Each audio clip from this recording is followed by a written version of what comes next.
Hey teachers, this is Dean Jacobs. I just wanted to take a moment to explain to you why I'm coming to your school. I wish I could actually do this in person, but time does not allow that. And before I even get into all this, I just want to say, take a moment to say thank you. Thank you for your commitment to educate and inspire our young people. What you do does make a difference, and I so appreciate your efforts and the contribution that you're making to our community and the world in a much bigger way.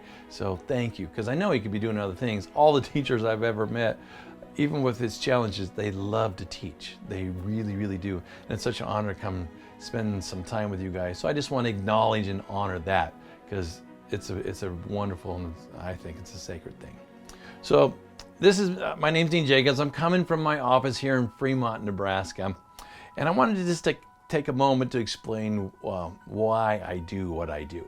Now, several years ago, I quit my job and I sold my house to follow my dream, and that was to take a trip around the world. The first trip I took around the world actually lasted for 2 years, living on $10 to $15 a day.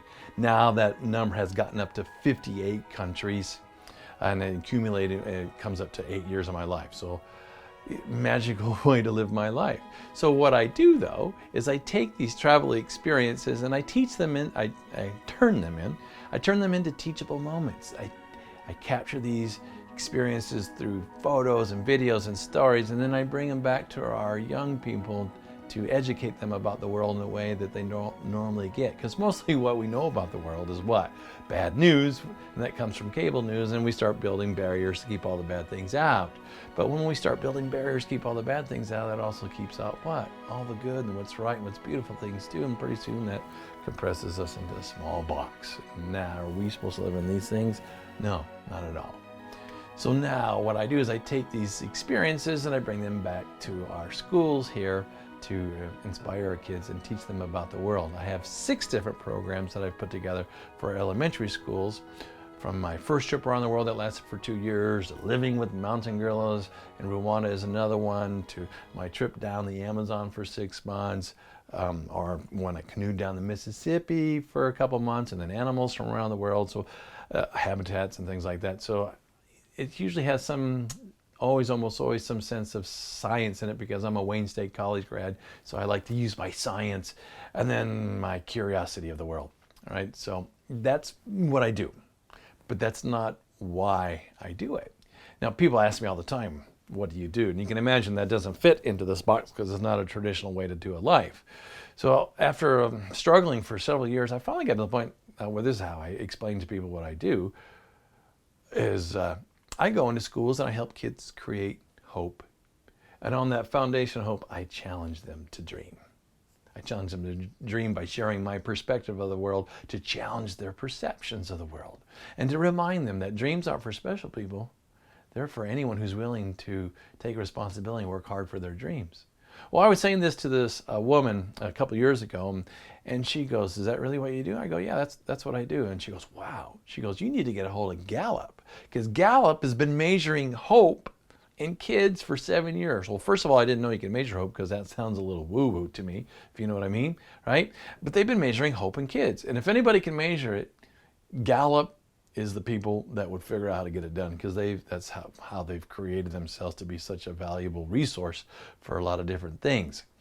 So first of all, let's define hope. Hope is an optimism for the tomorrow, an optimism for the future, looking forward to tomorrow, and the belief and some feeling that you have some say in it. That makes sense, doesn't it? Looking forward to tomorrow and some feeling, belief that you have a say in how this is going to go. It also helps me understand troubled kids, because they have no relationship to tomorrow. So they just want to feel alive now, so they do whatever, even if it's a negative thing, just so they can feel alive. It's kind of giving me some extra compassion for those kids, and a lot more patience. And you probably know that better than I do. All right? So, yeah, they've been measuring hope in kids. So I went to Gallup and I met with these people that were in charge of this research. So a couple really important things came out of this meeting for me. Number one, they found in their research that a hopeful kid is good for 1-letter grade or 1 number up. All right, well, that makes sense, because if they're looking forward to, or some sense of that they're looking forward to tomorrow, then they got some skin in the game. They're more likely to do their homework, to do the things they need to get from point A to point B. The other thing that I found in that meeting that just really struck me was that most of that framework for hope, most of that foundation, not all of it, but a lot of that foundation gets laid by age 10. By age 10. And ever since I heard that, I go, wow, I need to get in connection with as many elementary kids as I can in the small window of time here, because we don't get forever. So I'm on a commitment, especially for the state of Nebraska, to get in to spend time with as many elementary kids as I can get. Now, I also come from the business world. I worked for Pfizer for 10 years. And when they said that, they've been measuring hope in kids, my business hat that I put on for a second reminded me of something that I had read from Peter Drucker, this business guru, from some time ago. And Peter Drucker said this, I got to read it: if you can't measure it, you can't improve it. If you can't measure it, you can't improve it. I turned that upside down. Instead of that being a negative, I turned it into a positive. And what I wrote is, if we can measure it, we can what? We can manage it, right? If we can measure it, we can manage it. So that tells me if we can measure hope, we ought to be able to what? Manage it. Exactly. We ought to be able to manage it. And that's why I'm coming to your school, not only to expose them and connect them to the world, but also to help create this framework, to elevate this whole framework and sense of feeling of hope, optimism for the future, and some belief, some sense of belief that they have some say in it. So when I'm doing my talk, you will hear me say, I'll be asking these kids, how many want to go experience this one day? How many want to go see this one day? How many want to go here, just experience it? The reason why I'm asking these kids is I want them to have something that they're looking forward to, that they have some sense of belief that one day they too can experience these things. Because I'm just an ordinary guy from Nebraska. There's nothing special in my pedigree. I just made a determination that I was going to do everything possible to have my dreams come true. And this is what my life is now unfolded to be. If you would have looked at me in third grade, you would have never said, this kid's going to go travel the world, now 58 countries. You would have never said that. My dad was a truck driver. My mom never learned how to drive a car. I didn't come from a background, that looked like it was going to create a young man that would be a world traveler, a writer, photographer. It just didn't look like that. So when we look at these kids, we have no idea. And you know that just as well as I do.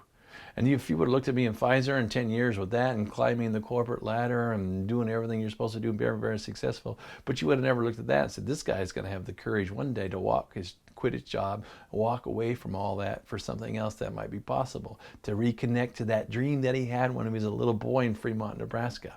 We don't know when these dreams finally take hold, or when they reawaken, or when we finally have the courage to say, my dream is more important than all this stuff that I've been accumulating along the way. You know what I mean? I'm sure you do. It's why you're teachers. So we just don't know the potential that lies in each one of these kids.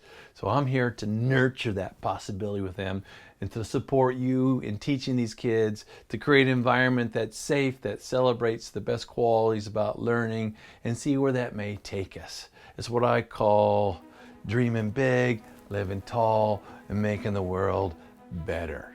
Making it better. And who's the world? As the kids, who's the world? And they go, we are. That's right. And when we make ourselves better, we're also making what better?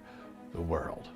So this is what I'm going to come and do. I'm going to talk to you about various adventures and things I've learned about the world, but mostly I'm coming in to support the belief that I have that every kid has the birthright to have a dream, and that we can hang signs above the doorways of our schools here in Nebraska that read, through these doors walk the most hopeful kids in the state of Nebraska.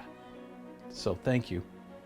Thank you for sharing this moment and this mission with me to inspire our kids so we can create a future for what's possible, so they can be bright lights and move forward into a future that they feel good about, that they can take ownership of, and they can believe in.